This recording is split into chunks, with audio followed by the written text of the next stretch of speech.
სამედიცინო სერვისები, სამედიცინო მოადგილე, ფინანსური მოადგილე.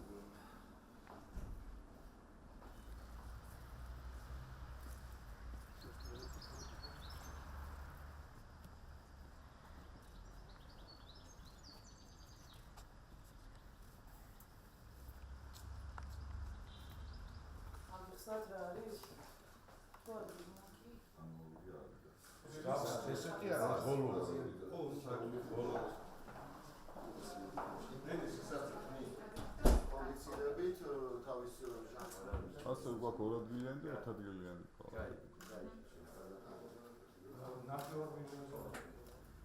ეს არის რაც აი ესენი როგორ ჩავა? ჯგუფები არა სამხედრო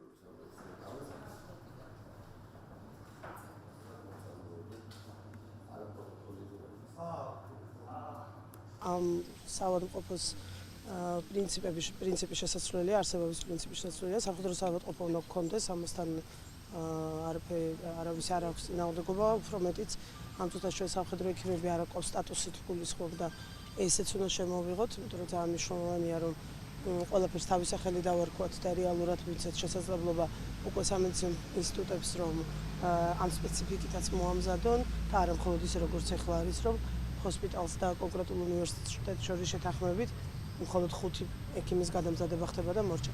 ეს რა თქმა უნდა ეს ყველაფერი ძალიან მნიშვნელოვანია, მაგრამ მეორეს მხრივ არსებობს მენეჯმენტური პრობლემები, ჩემი აზრით არსებობს ასევე მართვაში არასწორი მიდგომები, რომელიც აქამდე ამ ჰოსპიტალის დაარსების დღიდან იყო შემოღებული. მე მარტო მაგალითს გეტყვით, ბათუმში გვითხრეს ჩვენ ეს თუ გახსოვთ, გრიპით რო წამოიყვანონ, უნდა წამოიყვანონ ადლიადან აქ ჯარისკაცი და შეიძლება აქ ჩამოსვლამდე ფილტვების ანთება დაემართოს იმას, გამომდინარე ამ იქიდან რომ ამ ხელგზა უნდა გამეორეს. ამიტომ თვითონ მთელი ამ სამედიცინო სერვისის კონცეფცია არის ფუნდამენტურად შესაძლებელი ჯართან დაკავშირებით. სხვა მხრივ თქვენთვისაც ნახეთ, მე ვფიქრობ, რომ საკმაოდ ნორმალური ვითარებაა. ეს ალბათ ერთ-ერთია იმ ცოტა ადგილებიდან ქართულ სამხედრო ნაწილებში, სადაც შეგვიძლია ვთქვათ, რომ მეტნაკლებად ყველაფერი წესრიგში არის და კვალიფიციურად და ადეკვატურად უმკლავდებიან მათი დაკისრებულ მოვალეობებს, თუმცა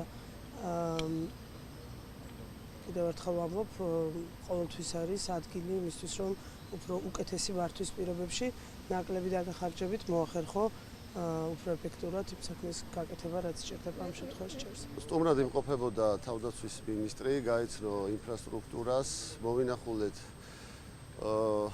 დაშავებული სამხედროები, მოხდა მათი შეფასება და დაგეგმა ჰოსპიტალის შემდგომი განვითარებისთვის განსახორციელებელი მიზნები, რაც უნდა დაიგეგმოს, არის ახლა სამუშაო პროცესში ეს თემა, დეტალებზე ჯერჯერობით ადრეა საუბარი.